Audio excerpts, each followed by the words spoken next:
Look! Look, the dynamic duo! You know what? You know what I'd like to. It's a difficult thing to ask, right? Or to even say, because there's such a negative opinion about AI, because there are so many flaws with AI, and the genre, the thing is not there just yet. There's five, six fingers are still popping up.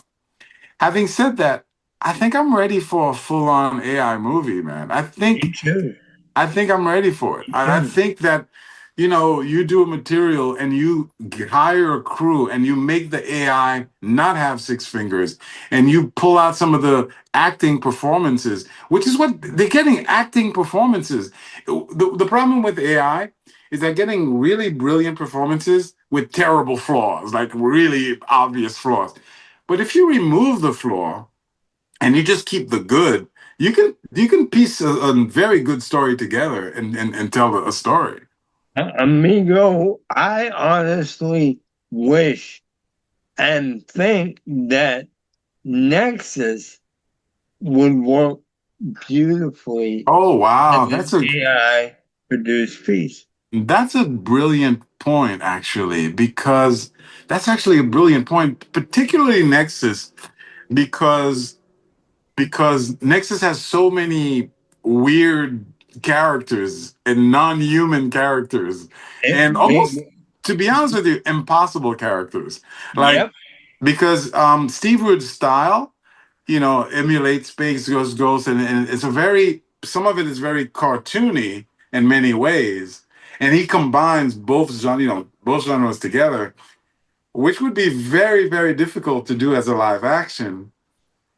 And but with AI and with CGI, you actually can do it. And here's the mistake that I wouldn't make. I wouldn't say, "Oh, let's make those characters more realistic." No, I would just tell the story as it is. Yes. Yes.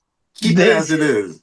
this is why I mentioned Johnny Quest and Space Ghost. Yeah, exactly. Exactly. Nexus is right out of that style. Yeah, yeah, yeah, yeah. Leave them as they are. What you find, and this is, I think, the mistake that people make. They look at some of the superheroes and they go, "Oh, that's silly. That's too silly." And you could look at some of the Nexus characters and say, "Oh, that's never going to work in a live action. You can do that." But what they're lacking, the understanding that they're lacking in this material is the heart behind it. And you could make Racket Raccoon believable, Yes. a talking raccoon, if you handle it right. And if you take a cartoony looking character that's always zoinks and does crazy things that, as they will do in Nexus, but there's a heart behind those performances and there's a heart behind that story. And you can translate that to live action.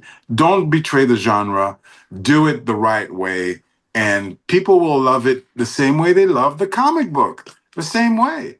In fact, I love some of those characters. You know what I mean? So the Merc, for example, is a ridiculous character. He looks silly, he looks cartoony, he looks big, he's over the top.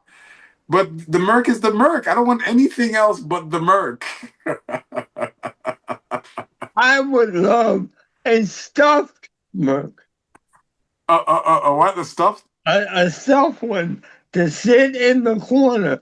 I need a stuffed Merc. Ah, that's a good idea. You're coming up with brilliant ideas, man. That's a good idea. A little stuffed. They should do that. Yeah, but you need enough of the fan base to not only know Nexus, but know Nexus well enough to know the Merc. So, merchandise, merchandise. I need one to sit right in the corner next to Winnie the Pooh. That would be cool. And that's we get the chair too. That I would love that. I actually would love that. All right, man. Let me get out of here. Let me answer. Let me get back to it. I will talk to you anon, mein Freund.